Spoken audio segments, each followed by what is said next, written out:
سبقوني أجادوا وأحسنوا. الثقافة والسياحة سفينة الأمان إلى بر المستقبل الواعي المليء بالرفاهية والتنمية.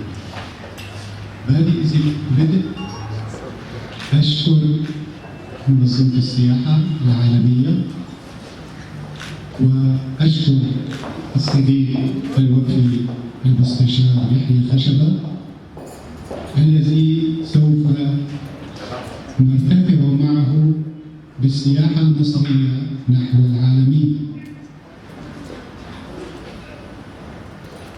كل ما أفكر فيه الآن قول سيدنا يوسف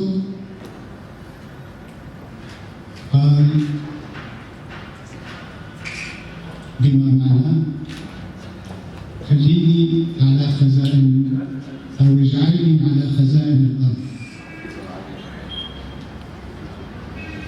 فكلمة اجعلني على خزائن الأرض بالنسبة لي ممكن أن تعطيني شيئين.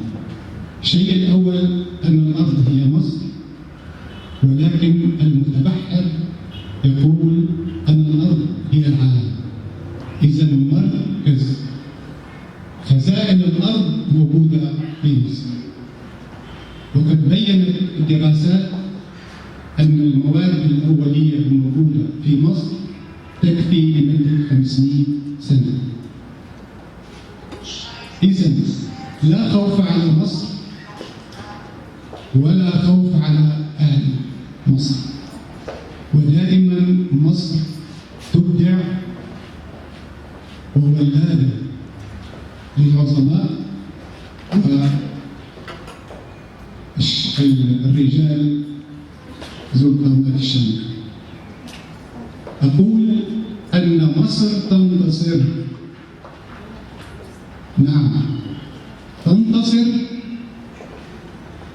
بشعبها وبموادها الطبيعية، وكذلك بالتنمية الشاملة والأمن القومي. إضافة إلى ذلك وجود التكنولوجيا بأيدي العلماء المصريين الذين ينتظرون إشارة البدء من القيادة السياسية لوضع هذه الحلول أمام التنمية الشاملة.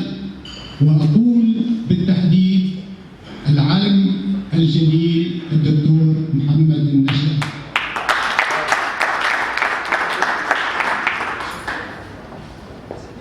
نحن وصلنا إلى العالمية في دار الأوبرا المصرية من خلال عملنا المتواصل في إبراز الشخصيات والقامات المصرية، ونحن موجودين في القاهرة.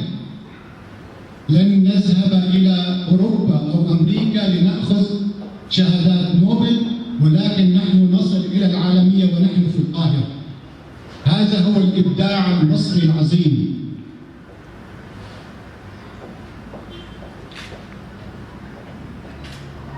أنا لن أطيل عليكم، لدي إحساس قوي أن القيادة السياسية الحالية تقوم ببناء القواعد الأساسية للدولة المصرية العظمى.